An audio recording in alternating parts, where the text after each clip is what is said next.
talk about taxes a little bit here. Senator Burns is a gentleman that advocates a 23% sales tax to get rid of our income tax. That takes away our housing deductions, our interest deduction on our housing, and all sorts of other things. It increases everything we buy by 23%. If you want to talk taxes, the fact of the matter is my focus is on small business and working families, always has been, always will be. That's the economy that I come out of, and those are the folks that I'm going to represent first when I talk about tax policy. Mike Dennison, question for Senator Burns. Senator Burns, good evening. We have 47 million people in America without health insurance. As a U.S. Senator, you have some of the best health coverage in America paid for by the taxpayer. Why shouldn't the same privilege be extended to all citizens as it is in almost every other developed country in the world?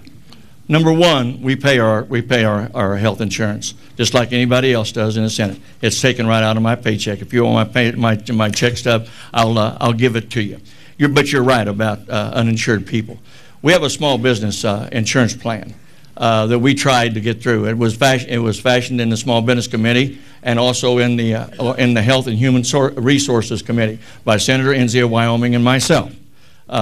It would have extended insurance through small businesses and allow them to join a national pool and not go to the taxpayer subsidized tax plans or insurance plans that other folks were offering at that time.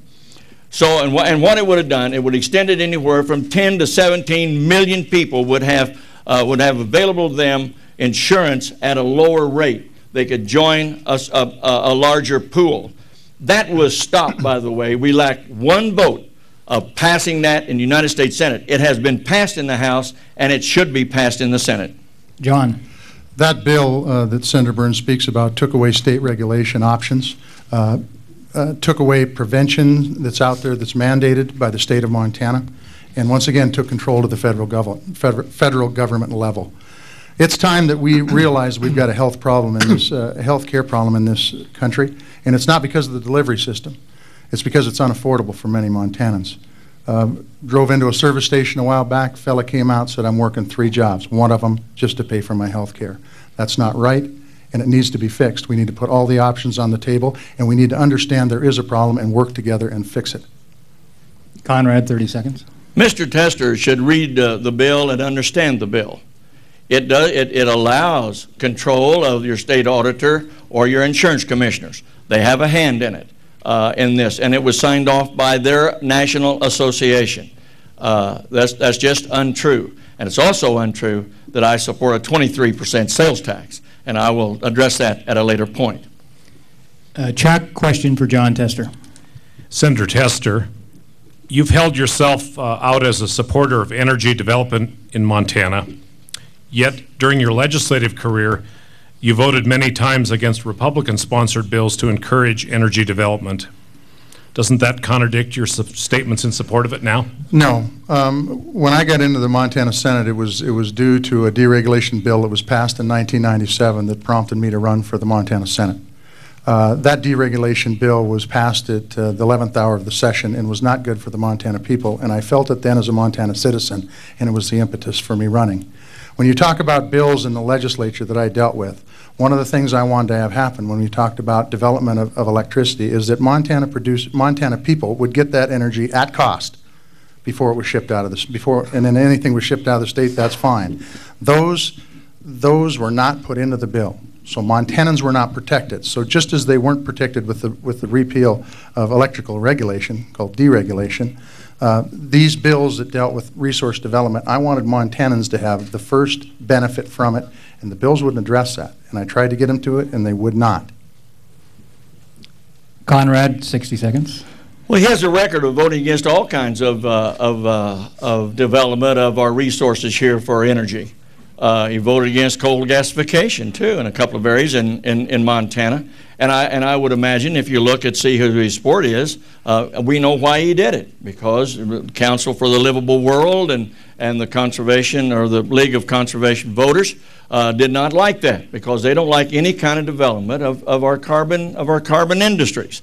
And I think that that's where our great future is, because we can build a very clean diesel from gasification, we're the Saudi Arabia of coal, and it's there, and we can get to it, and we can be a part of the answer of weaning ourselves off from foreign dependence on energy. It's just very simple. His voting record is that. It is not John, it is his voting record that has prevented a lot of this to move forward in a simplified way. John, 30 seconds. Well, it's interesting. Senator Burns says things and he just picks them out of the air. I've never voted against coal to gasification issues. In fact, I support Governor Schweitzer's coal to gasification plans in the Bull Mountains. I think it's a good idea because it's done right. And therein lies the issue. We need to have responsible resource development. If it's done responsibly, I'll support it. I'll push it. I'll make sure it happens. And that's what I'm going to do with Governor Schweitzer's plan. That's why I push things like solar, wind, increased production in fossil fuels. But Time, John. Thank you. Jackie, a question for Conrad. Your campaign slogan is Burns delivers for Montana. And you talk about the $2 billion that you've brought into the state. How can you present yourself as a fiscal conservative on one hand, and yet your actions are of a big government spender? That's a very good question. How can this not be seen as hypocrisy? That's a very good question. Number one, those earmarks have my name on them. They're earmarked at the subcommittee level, and they're vetted there. They're also vetted at the committee level, full committee level, and then they are vetted on the floor. We've never busted the budget on any earmark that come to the state of Montana. We have never done that. We have a budget cap. You cannot do that because you would be subject to a budget point of order. Now, we're not going to get into that gobbledygook of inside baseball in Washington, D.C. and that 17 square miles of logic-free environment. But if it's done in the line and for the purpose that the money that line was appropriated for in the first place, then we earmark and try to get our share of money to the state of Montana. Every other senator does that. I chair a subcommittee, and I'll pick up on that right after Mr. Tester. John. Senator Burns is a borrow and spender. In fact, he's spending our kids' and grandkids' future as we speak. The fact is that Senator Burns did put an earmark in, one very famous one that had no scrutiny by the people, no scrutiny by the Senate. It was done late at night. It was a $3 million earmark for the Saginaw tribe in Michigan for a school. When our tribes here need help, he's helping the folks in Michigan. Spending caps, interesting statement, because Senator Burns has voted to suspend those spending caps. John, we only had 30 seconds on that. I don't think so. Okay. That's my minute. Pardon me. That's okay. You give me another 30 seconds Seeing if sometime he's paying else. attention. The spending cap issue is an interesting one because Senator Burns has voted to suspend that spending cap every time except election years, and he holds true to it. Senator Burns is a borrow and spender. I want a pay-as-you-go system. The point is that I'm off my case now. Every earmark cannot bust the budget, because the chairman of the budget committee, he'll come down and talk to you. You have to stand for that earmark. I will continue to do that, and I will tell you it's not put in there at late at night in a midnight. I will tell you that, and the American people can be assured of that. And if it's not in my bill or the House bill, it does not make it. I'm not willing to let a faceless bureaucrat decide if we get dollars to Montana. Next question, Mike Dennison to John Tester. Senator Tester, I'd like to go back to health care for a moment. You said you want to address what you call a crisis in health care in America, yet you've really not offered any real details